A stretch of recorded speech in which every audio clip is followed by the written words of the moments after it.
नमस्कार दोस्तों। आध्यात्मिक कर्मों का महत्व बहुत अधिक है। हर आत्मा अपने कर्मों के कारण पाप पुण्य भुगतती है। केवल इतना ही नहीं, वे कार्मिक बंधन भी बनाती है और उन कार्मिक बंधनों के कारण उनके सगे संबंधियों को भी उनके अच्छे बुरे के कर्मों का भुगतान करना पड़ता है। ऐसे में चलिए समझते हैं कि क्या माँ बाप के बुरे कर्मों का भुगतान बच्चों को करना पड़ता है या नहीं। हिंदू धर्म और आध्यात्म में कर्म का सिद्धांत पर बहुत जोर दिया गया है। कर्म का सिद्धांत ये कहता है कि प्रत्येक व्यक्ति अपने कर्मों का फल कभी न कभी अवश्य भोगना पड़ता है। आत्माएं अपने कर्मों के अनुसार योनियां पाती हैं। कर्मों के अनुसार अच्छा और बुरा भाग्य पाती हैं और कर्मों के जुड़े उनके कई संबंध और परिवार भी होते हैं। यानी आपके जितने भी रिश्तेदार होते हैं वो सब आपसे कार्मिक रिश्ते से जुड़े होते हैं। ऐसे में आपके कर्मों का प्रभाव उन पर और उनके कर्मों का प्रभाव आप पर पड़ता है। आप ये कार्मिक संबंध अपने जन्म से पहले उनसे तय करके आते हैं।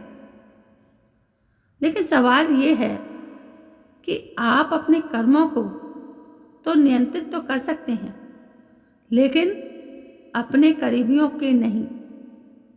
ऐसे में क्या उनके बुरे कर्मों का भुगतान आपको करना पड़ता है या सिर्फ आप अपने ही कर्मों का भुगतान करते हैं, इस बात को जानते हैं। इससे जुड़े तर्क आध्यात्मिक गुरुओं के अनुसार माता पिता के कर्मों का प्रभाव बच्चों के जीवन पर पड़ सकता है और ये प्रभाव आर्थिक स्थिति, पारिवारिक संस्कार और सामाजिक मान्यताओं के स्वरूप में भी दिखाई देता है। बच्चे को माँ बाप के कर्मों के अनुसार इनसे जुड़े कष्ट भुगतने पड़ते हैं, लेकिन बच्चों के पास अपने कर्मों से अपने जीवन को प्रभावित करने का अधिकार भी तो होता है। माता पिता के कर्म केवल सीमित प्रभाव डालते हैं।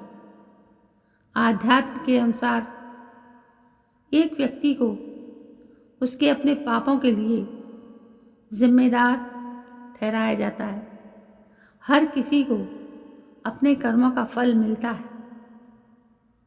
बच्चे अपने माता पिता के बुरे कर्मों का भुगतान करते हैं या नहीं, इस बारे में प्रसिद्ध आध्यात्मिक गुरु स्वामी प्रेमानंद जी महाराज कहते हैं कि माता पिता के कर्मों का प्रभाव उनकी संतान पर पड़ता है।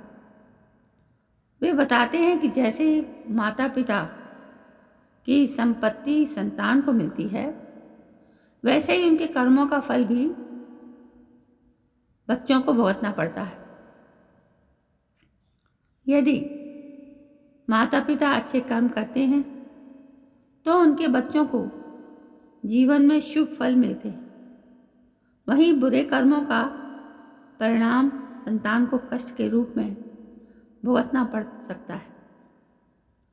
इसलिए जो अपने बच्चों का कल्याण चाहते हैं, उन्हें अपने कर्म शुद्ध और सही रखने चाहिए। अच्छे कार्य करने से बच्चों के जीवन में आने वाली संभावित कठिनाइयों से बचा जा सकता है। कुछ मान्यताओं में कहा जाता है कि बच्चे अपने माता पिता के कर्मों का भुगतान करते हैं यदि वे पारिवारिक कर्म के बंधन में बंधे हैं। लेकिन ये भी कहा जाता है कि यह हर आत्मा स्वतंत्र होती है और अपने कर्मों से अपने भाग्य को निर्धारित करती है। माता पिता के कर्म बच्चों के जीवन को प्रभावित कर सकते हैं, लेकिन ये प्रभाव अनिवार्य नहीं है। बच्चों के पास अपने कर्म, सही निर्णय और प्रयासों के माध्यम से अपने जीवन की दिशा को बदलने की शक्ति होती है। यानी कर्म व्यक्तिगत है, लेकिन पारिवारिक और सामाजिक संदर्भ भी महत्वपूर्ण भूमिका निभाते हैं।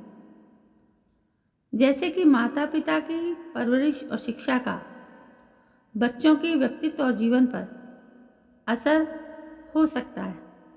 माता पिता की मानसिक और शारीरिक स्वास्थ्य समस्याएं बच्चों को प्रभावित कर सकती हैं।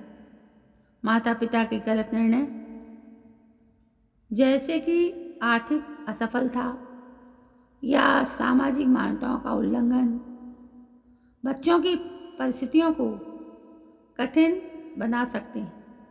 इसलिए माता पिता को अपने कर्मों के प्रति सजग रहना चाहिए, क्योंकि उनके कर्मों का सीधा प्रभाव उनकी संतानों के जीवन पर पड़ता है। तो दोस्तों, ये समझदारी की बातें हैं जो हर व्यक्ति के जीवन में कुछ ना कुछ प्रभाव तो डालती ही हैं। दोस्तों, सभी लोग अपने बच्चों को अच्छे संस्कार देना चाहते हैं, अच्छी परवरिश देना चाहते हैं, अच्छे तौर तरीके सिखाना चाहते हैं। तभी तो वो चाहते हैं कि वो अपने जीवन में ऐसा कुछ ना करें जो बच्चों को भुगतना पड़े। तो दोस्तों, ये जानकारी आपको कैसी लगी? यदि पसंद आई हो तो प्लीज़ मेरे इस चैनल को सब्सक्राइब करना ना भूलें, जिसका नाम है कुल 56 स्टोरी।